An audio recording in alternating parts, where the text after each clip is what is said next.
You still alive there? Or should we call it a day?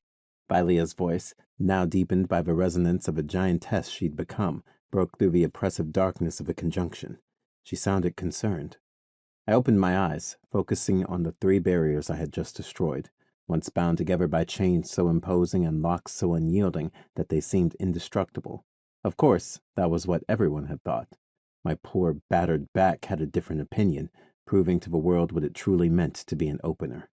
Breaking the first lock had taken a few grueling hours, followed by 3 days of recovery. The second had forced me into a healing capsule for 3 hours. My body simply wasn't prepared for the strain. And now, after obliterating the third lock that bound the chains obstructing ascension, I was even more certain of one thing. Before I could break anyone else's barrier, I needed to become a pure absolute with maximum potential in all 3 paths, just like Dokravit, the head of the Executors of Fate.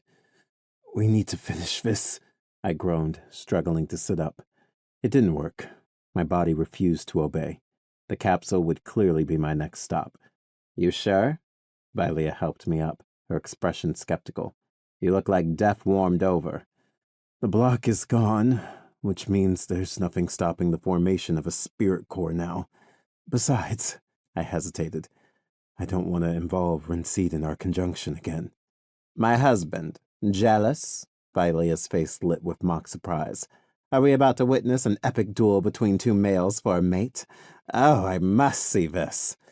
"Keep needing me like that, and I won't bake any of Burwall's buns," I shot back, aiming for her weak spot.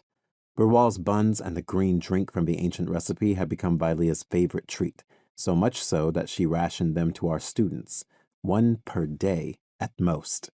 Despite her constant indulgence in sweet and pastries, Leah remained stunningly fit. Being a body absolute with maximum potential had its perks. She didn't even need to train to maintain her flawless figure. "Did it actually bother you?" The teasing smile vanished from her face. "Not in the slightest," I was honest with her, although I must confess that I was genuinely surprised I didn't see that coming. The news of Renseed's marriage had arrived a week after Dokravit's departure from Kairad. There was nothing inherently problematic about it. Everyone had the right to pursue happiness in their own way. And since she'd clearly been opposed to the idea, I no longer saw Carmen's sister as a potential second wife. I had proposed to her only to secure House Bao's allegiance to the 3rd tier. She had declined, her father had refused to lead the tier, and House Bao had opted out of greatness. Case closed.